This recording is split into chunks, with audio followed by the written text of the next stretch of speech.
तो बाकी लोगों को जरा फेसबुक पे, उस पे व्हाट्सएप पे बता देंगे, अच्छा होगा, कनेक्ट होगा। ठीक है,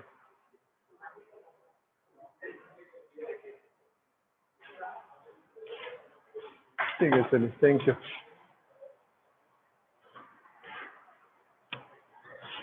ठीक है, तो अब फंक्शनैलिटी क्या चीज होती है? जो ऑनलाइन बच्चे हैं उनको आवाज आ रही है? जो बच्चे ऑनलाइन है उनको आवाज आ रही है मेरी? कोई अनम्यूट करके बताएगा सर को आवाज आ रही है? जो बच्चे ऑनलाइन है उनको आवाज आ रही है?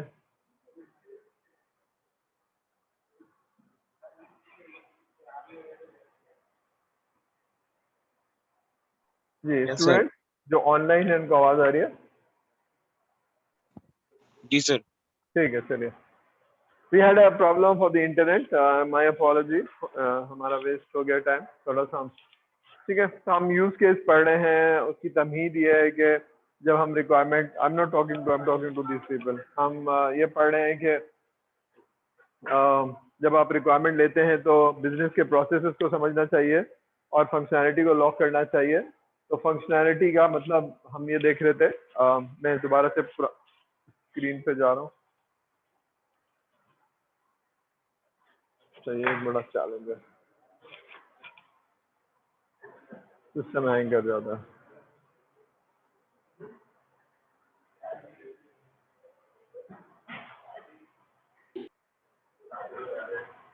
जस्ट होल्ड ऑन, ये सिस्टम हैंग हो रहा है।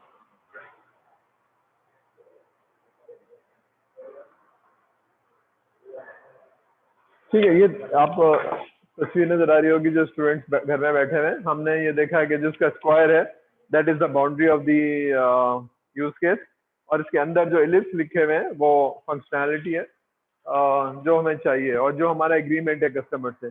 और जो बाहर आपको नजर आ रहा है बैंक कस्टमर, जो येलो कलर के अंदर है, दैट इज एक्टर्स कहलाते हैं। तो हम इसको जरा समझते हैं कि व्हाट इज फंक्शनैलिटी। ये फंक्शनैलिटी है, ये बाउंड्री है, और दीज आर द कस्टमर। ठीक है, तो हम जरा इन चीजों को डिटेल में समझते हैं। एक एग्जांपल है, जब आप फंक्शनैलिटी लिखते हैं या सिस्टम को समझने की कोशिश करते हैं तो आप ये लिखते हैं कि कौन क्या करेगा। ठीक है, जब आप सॉफ्टवेयर इंजीनियरिंग पढ़ रहे हैं तो आपका जो माइंडसेट है, दिस इज ऑल टेक्नोलॉजी। ठीक है ना, लेकिन यह टेक्नोलॉजी नहीं है। जो what I am teaching you कि कस्टमर चाहता क्या है, तो कस्टमर चाहता है, जी कोई कुछ कह रहा है? somebody saying something? ठीक है, अच्छा, इससे कंफ्यूजन है कि मुझे आवाज आती है तो फिर मुझे, ठीक है। तो एक्टर क्या है? जो प्रोजेक्ट को या मशीन को इनिशिएट करेगा, कोई काम कराएगा, उसका कोई मकसद होगा। जैसे हमने एटीएम में देखा, वो पैसे निकालना चाहता है, तो दैट वाज द पर्पस। तो वो जाएगा, कार्ड डालेगा, ठीक है, इनिशिएट करेगा, और मशीन उसके अंदर चीजें उसको वापस करेगी। ठीक है, तो दीज आर द एक्टर्स। ये सिंबल है हमारे यूज केस के अंदर। यू नीड टू, जो आपसे कहा जाए बनाने को, तो आपने यही सिंबल बनाना है। और ठीक है ना, ये लोग हो सकते हैं, कोई एक्सटर्नल सिस्टम हो सकता है, कोई ऑर्गेनाइजेशन हो सकती है। जी कोई कुछ कह रहा है जो मुझे आवाज नहीं आ रही है? Anybody saying something? ठीक है, ठीक है। बिजनेस रिक्वायरमेंट क्या चीज होती है, कस्टमर क्या चाहता है, ये बिजनेस की रिक्वायरमेंट है। ठीक है ना, फॉर एग्जांपल एक सेल्स एंड डिस्ट्रीब्यूशन का सिस्टम बना रहा हूँ, तो सेल्स के अंदर मुझे सामान चाहिए, कोई सामान आएगा और मैं उसको रखूंगा और बेचूंगा। ठीक है ना, तो ये वाले चीजें हैं कि एक ये रोल है, ये एक्टर है, और ये एक बिजनेस की रिक्वायरमेंट है। ठीक है, ये क्या है? This is boundary, this is the functionality we need. ठीक है, ये जो आपको तस्वीर नजर आ रही है, इसके अंदर जो स्क्वायर है, आपसे तो बात कर रहा हूं, लेकिन इन लोगों के सामने में बोर्ड पे नहीं। तो दिस इज जो आपको स्क्वायर नजर आ रहा है, या जो रेक्टेंगुलर नजर आ रहा है, वो आप लोगों को आवाज आ रही है? तो मुझे बताएगा आवाज आ रही है? आप लोग सुन सकते हैं मुझे? Yes sir. ठीक है, थैंक यू। ठीक है, तो हम यूज केस पढ़ रहे हैं। यूज केस में जैसे हमने डीएफडी पढ़ा था, हम प्रोसेस पढ़ रहे थे, और हमने सिस्टम को समझने की कोशिश की थी। तो यहाँ पर भी हम, जैसे हमने रिक्वायरमेंट इंजीनियरिंग में पढ़ा था थोड़ा सा, कि this is something very important, क्योंकि ये विजिबल नहीं होता है, इंटेंजिबल होता है, तो इसको एग्रीमेंट करना जरा मुश्किल है। जो चीज नजर आ रही है, गाड़ी सुजुकी एंड मर्सिडीज का फर्क सारे लोग देख सकते हैं, समझ सकते हैं। प्लीज बातें नहीं करिए, आप क्लास में बैठे हैं, डोंट डू दैट, ठीक है। और लेकिन सॉफ्टवेयर छोटा है बड़ा है, ये कहीं डॉक्यूमेंट करना पड़ेगा, आपको पता चलेगा। तो हम डॉक्यूमेंट कर रहे हैं ताकि हमारे दरमियान बिजनेस और टेक्नोलॉजी, मैं टेक्नोलॉजी हूँ, बिजनेस जो बैंक है या डिस्ट्रीब्यूशन कंपनी है उसके अंदर एग्रीमेंट हो जाए। तो इसके अंदर 4 चीजें हैं, तो बताएगा क्या 4 चीजें नजर आ रही हैं आपको, क्या 4 चीजें नजर आ रही हैं? आस्किंग क्वेश्चन जी। अब भाई नोटेशन पूछ रहा हूँ, नोटेशन, 4 नोटेशन है इसके अंदर। जब मैं आपसे यूज केस बनाऊं तो 4 चीजें यूज होंगी। What are those? हाँ, एक्टर 1 जी, एसोसिएशन, ये एसोसिएशन हो गया, बाउंड्री हो गई, और ये फंक्शनैलिटी हो गई। 4 चीजें हो गई, ठीक है ना, ठीक है। तो ये 4 चीजें होती हैं जब आपसे बनाया जाए कि जनाब ये बैंकिंग का एक यूज केस बना दीजिए कि पैसे कैसे होंगे, तो ये फंक्शनैलिटी आपको दी जाएगी, ठीक है। अब प्राइमरी कौन होता है? अगर एग्जांपल जो हमने पढ़ी है एटीएम की, तो जो इनिशिएट करेगा पहली दफा, ठीक है, उसके अंदर एक बैंकर भी है और एक सॉरी एक कस्टमर भी, और हमारी डेटाबेस भी है। तो हु विल इनिशिएट? तो आपका जो प्राइमरी कस्टमर होगा या प्राइमरी एक्टर होगा उसके अंदर, जो कस्टमर होगा, जो आके कार्ड डालेगा और पिन कोड डालेगा, दैट्स प्राइमरी, ठीक है। कनेक्टिविटी है एटीएम की, कहाँ? बैंक के साथ, किसी केबल के थ्रू होगी या जैसे भी होगी, बैंक रिएक्ट करेगा, that is a secondary customer, ठीक है, ठीक है। तो अगर चीजें हैं, पैसे हैं, तो वो चीजें उसको दे देगा, ठीक है। फिर हम इसमें एक और भी चीज देखते हैं कि ऐसे लोग नहीं जो प्राइमरी सेकेंडरी हो, बल्कि कौन कौन सिस्टम से इंटरेक्ट कर सकता है। अगर आपको डीएफडी याद हो तो हम ये देखते हैं सिस्टम से कौन कौन एक्ट कर सकता है, कौन कौन एक्सटर्नल एंटिटी हम कहते थे उसको, एक्सटर्नल एंटिटी कौन कौन है। तो यहाँ पर भी वही है कि ये जो बाउंड्री थी, बाउंड्री यानी एटीएम में जब कनेक्टिविटी करनी है तो कौन कौन कनेक्ट करेगा। तो अगर थोड़ा सोचे, एटीएम मशीन है और मैं जाके एक्सेस करता हूँ, तो हु आर द एक्टर? सोच के बता सकते हैं, इसके अंदर सोच के बता सकते हैं who are the actor other than those? जी, ऑनलाइन क्लास में कोई सोच के बता सकता है? ये जो मैं तस्वीर दिखा रहा हूँ, ये जो बाउंड्री है, ये एटीएम मशीन है, इसके अंदर 2 कस्टमर एक्टर तो मैं दिखा रहा हूँ आपको। Any other actor that comes to your mind?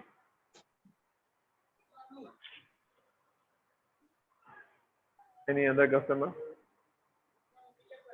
ATM कैसे चलेगी? जरा सोचिए, एटीएम कैसे चलेगी? मैंने आया, कार्ड डाला और पिन कोड डाला, अभी चलेगी कैसे? कैसे रिकॉग्नाइज करेगी कि मैं वही आदमी हूँ जिसका बैंक में अकाउंट है? इसका मतलब है बैंक से नहीं कनेक्ट होगी, सर्वर से कनेक्ट होगी, सर्वर के डेटाबेस को एक्सेस करेगी। बात समझ में आ रही है? क्या समझ में आई? हाँ, ठीक है। तो सिस्टम कब परफॉर्म करेगा? जब ये एटीएम मशीन मेरे अकाउंट को वेरीफाई करेगी। तो अकाउंट को वेरीफाई करने के लिए इसकी कनेक्टिविटी सर्वर से होगी और डेटाबेस से होगी, ठीक है। जब मैं पिन कोड डालूंगा, पिन कोड डालूंगा, तो मेरा अकाउंट एक्सेस होना चाहिए। मैं बैंक में जब जाता हूं और मैं कहता हूं मुझे पैसे चाहिए, तो क्या करते हैं वो? चेक और सिग्नेचर और अमाउंट। चेक से क्या देखते हैं, मैं वही आदमी हूं कि नहीं हूं, जिसका अकाउंट है वो एक्सेस करता हूं नाम और अकाउंट नंबर से। और अगर पैसे हैं तो दे देते हैं, नहीं है तो नहीं देते हैं। और अगर वेरीफाई नहीं हुआ, वेरीफाई नहीं हुआ ना, सिग्नेचर से वेरीफाई करेंगे, मेरे शक्ल से वेरीफाई करेंगे। तो जब मैंने एटीएम कार्ड डाला और नंबर डाला, तो कोई चीज एक्सेस कर रही है कि ये वही आदमी है जिसको पैसे देने। बात समझ में आ रही है? तो इसका मतलब है मेरी कनेक्टिविटी सर्वर से, बैंक से, कोई आदमी तो है नहीं, तो नंबर से मेरी वेरिफिकेशन हो गई और मेरे अकाउंट में अगर पैसे थे तो दे देगा। बात समझ में आ रही है? You understand? अभी somebody is fighting it, let me mute। तो ज्यादा लड़ाई हो रही है घर के अंदर, चीजें गिरने की आवाज आ रही है बाहर से भी। ठीक है, तो बात समझ में आ रही है? ओह अगेन ये हैंग कर गया।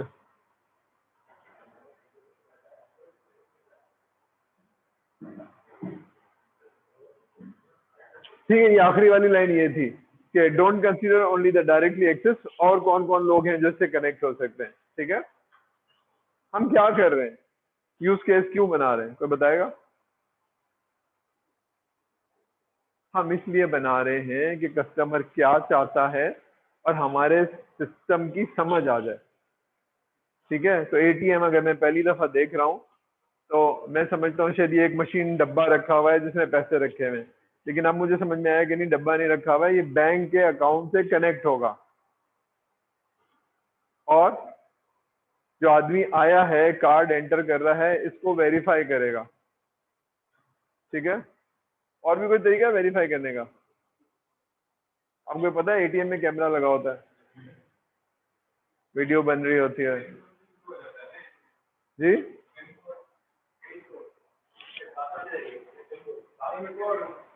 हाँ, दो चीजें ना, खाली पिन कोड नहीं आता है, खाली आपका आपका कार्ड होता है, कार्ड को वो रीड करता है जिससे आपका नाम और सारी चीजें एक्सेस करता है, फिर आपका पिन कोड मांगता है। तो आप यूजर आईडी डालते हैं तो यूजर आईडी नहीं डालते हैं, your card is a user ID, pin code is your password. ठीक है, ठीक है, अब आप देख रहे हैं, मैं समझाना ही चाह रहा हूँ कि हम जब यूज केस बना रहे हैं तो हम कर क्या रहे हैं, हम फंक्शनैलिटी समझना चाह रहे हैं, सिस्टम को समझना चाह रहे हैं। तो दीज आर द क्वेश्चन। ये जो एटीएम मशीन है या ये जो सॉफ्टवेयर मैं बनाने जा रहा हूँ, एलएमएस यूज किया आपने सारे लोगों ने? जब यूजर आईडी डालते हैं, पासवर्ड डालते हैं, तो क्या चीज है, मेरी आईडी, मेरी यूजर आईडी से, पासवर्ड से मेरे सारे कोर्सेज नजर आने चाहिए, मेरे सारे जो भी असाइनमेंट है, क्विज नजर आने चाहिए। तो these are the functionality that students want. लेकिन ऑन द कॉन्ट्रेरी, मैं एलएमएस को जब एक्सेस करता हूँ तो मुझे ये मालूम होना चाहिए एज ए टीचर इस सेमेस्टर में कौन कौन से कोर्स असाइन हुए हैं मुझे, और मैं उसमें क्या कर सकता हूँ। तो इस एलएमएस के 3 रोल हैं, कौन से? स्टूडेंट, टीचर और और कोई भी नहीं जी। एग्जाम, अभी एडमिन को रोक लेते हैं, हाँ एडमिन भी है लेकिन एग्जाम, ठीक है ना। 3 चीजें बहुत जरूरी हैं प्राइमरी। आप पढ़ रहे हैं, मैं पढ़ा रहा हूँ, और आपकी इवेल्युएशन हो रही है, नॉट एग्जाम, इवेल्युएशन हो रही है सेमेस्टर की, मिड टर्म, क्विज, असाइनमेंट, ये सारी इवेल्युएशन कहीं जमा हो रही है, और सेमेस्टर के एंड में आपकी इवेल्युएशन होगी, ए ग्रेड आया, बी ग्रेड आया। ये 3 चीजें प्राइमरी है, बात समझ में आ रही है? तो अगर मैं एक एलएमएस का सिस्टम बना रहा हूँ, दिस इज एलएमएस, तो कौन एक्टर है? एक तो स्टूडेंट हो गया, ठीक है, और कौन हो गया? फैकल्टी हो गई,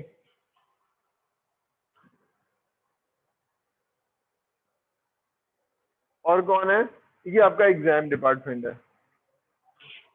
ठीक है, अब इसमें क्या क्या फंक्शनैलिटी चाहिए ये आप बता देंगे जी, ये स्टूडेंट को ये चाहिए, इसको ये चाहिए, इसके अलावा कुछ नहीं मिलेगा। समझ में आ रही है? तो we are trying to understand what is the need. ठीक है ना। अब इसमें बहुत सारे मॉड्यूल है, फैकल्टी का मॉड्यूल अलग है, स्टूडेंट्स का मॉड्यूल अलग है, एग्जाम की चीजें अलग अलग हैं। ठीक है, क्लियर हो रही है बात? क्योंकि इनटेंजिबल है, विजिबिलिटी नहीं है, तो इन डायग्राम से, टूल से, टेक्निक से, और हमारी क्योंकि बिजनेस की नॉलेज अच्छी नहीं है हम, ठीक है ना, तो बिजनेस की नॉलेज यूनिवर्सिटी के पढ़ाना तो ठीक है, लेकिन अगर बैंकिंग का सिस्टम बना रहा हूँ या किसी ट्रेन का सिस्टम, ट्रेन कैसे आती है, रुकती कैसे है, कब जाना चाहिए, कब नहीं जाना चाहिए, तो अगर वो सिस्टम मुझे समझना है तो मैं कुछ बनाऊंगा ना कि भाई, है ना, कराची से चलती है, इतने स्टेशन है, तो मैं रिक्वायरमेंट लिखूंगा, ये सारी चीजें लिखूंगा, मैं समझूंगा, फिर मैं सॉफ्टवेयर बनाऊंगा। क्लियर हो रही है बात?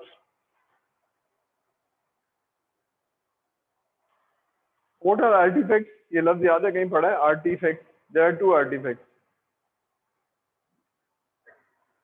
किसी भी प्रोसेस के आउटपुट को आर्टिफैक्ट कहते हैं। जब मैं रिक्वायरमेंट लिखने जा रहा हूँ तो मैं कुछ डॉक्यूमेंट बनाऊंगा, तो जब मैं यूज केस बना रहा हूँ तो यूज केस एक नहीं है, 2 है। एक तो ये जो मैंने आपको बताया यूज केस, वो ये यूज केस है, लेकिन इसके अलावा इसका एक्सप्लेनेशन भी नहीं लिखा जाता है, जिसको कहते हैं नैरेटिव। ये ठीक है। तब यूज केस देखा, उसकी 4 चीजें देखी, बाउंड्री देखी और इलिप्स देखा जिसके अंदर यूज वो लिखा जाता है, functionality, relationship and the actor. ये नैरेटिव ऐसे लिखा जाता है। देखिए अब ये जो मैंने यूज केस बनाया उसका छोटा सा एक्सप्लेनेशन है, खास फॉर्मेट है, ये फॉर्मेट है। ठीक है, इसका नाम होगा, नंबर होगा, pre condition post condition sir ने हाईलाइट किए, कलर चेंज किया हुआ है। प्री कंडीशन पोस्ट कंडीशन से क्या समझ में आ रहा है, प्री से क्या समझ में आ रहा है, पोस्ट से क्या समझ में आ रहा है। हाँ, अब एटीएम चलाने के लिए मुझे क्या करना चाहिए, अगर ये नहीं होगा तो नहीं चलेगा जी। हाँ, कार्ड होना चाहिए जी। पहले तो एटीएम में बिजली हो, पैसे हो और कनेक्ट हो। ठीक है, दैट्स प्री कंडीशन। अगर ये नहीं है तो कुछ नहीं होगा। अगर ये है तो मेरे पास कार्ड होना चाहिए, मैं लॉगिन करूंगा। लॉगिन कैसे करूंगा, कार्ड डालूंगा और पिन कोड डालूंगा तो मैं सिस्टम में लॉगिन हो जाऊंगा। ठीक है, अब सिस्टम चलेगा। अब मैंने करके देना है, ठीक है ना, आपको पैसे विड्रॉ करना है। जब मैं खत्म करूंगा तो क्या होगा, खत्म करूंगा तो पैसे क्रेडिट हो जाएंगे।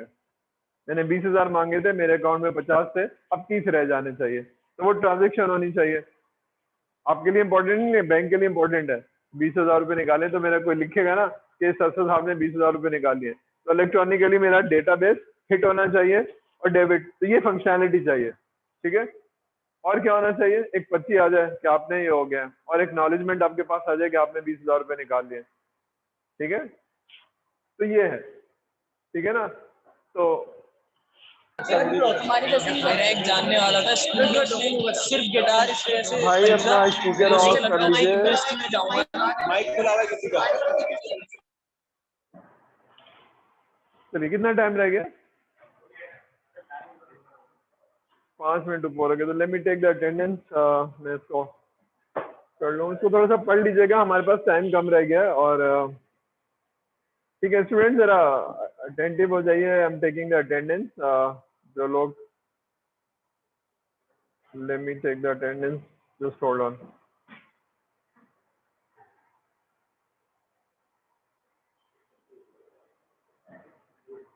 मैं जरा LMS में कनेक्ट हो जाऊँ।